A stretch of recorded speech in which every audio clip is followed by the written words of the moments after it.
Okay, so that's my yellow solid.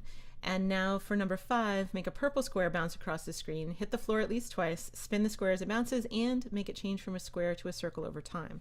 So we'll do duplicate again, and this time we'll go into that yellow solid. I'm going to just shift it a little bit further down so that we know which one we're dealing with.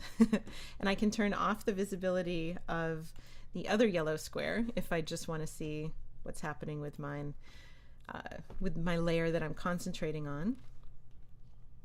And so here, this is where we want to modify the mask over time. And so I'm going to let it come in and show that it's a square, but maybe when it starts to come up here, this is where we want to start to make the change.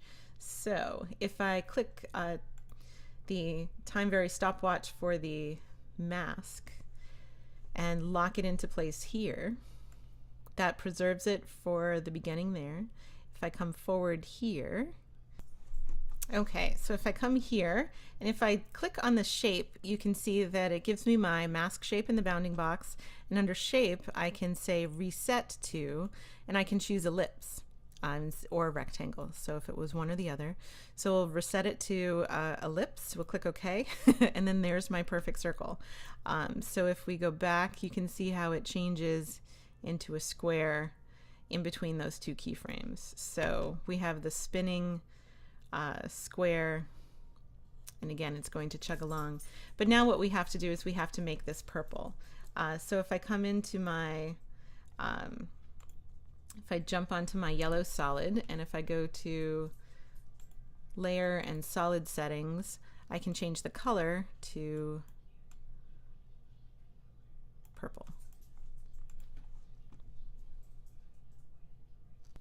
And the next one is make a white star with a red outline bounce across the screen, and it should hit the floor twice. I can do that a couple of ways, but we do have the star tool, so I can use that. If I want to change the fill color to white, I can do that. If I want to change the stroke color to red, I can do that. And I can build that star here. Now remember, my anchor point is going to be there. If I use Y as my pan behind tool, I can pick that up and move it over, and now that path will be based on that anchor point. And now if I extend that out, I can use those same kinds of animation properties we saw with the transform tool to make things happen over time. So again, keyframing the position, we'll start it a little bit later, and go forward and come up here and grab it. We'll go back to our regular selection tool.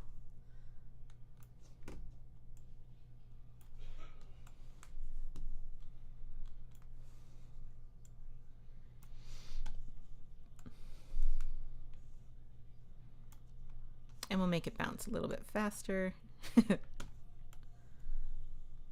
And then come off the screen. Just going to trim this up at the beginning there.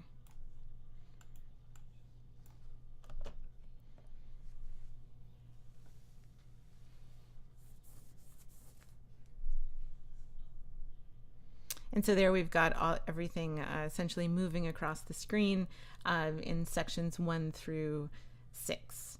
I'll do the other 7 through 15 in the next tutorial.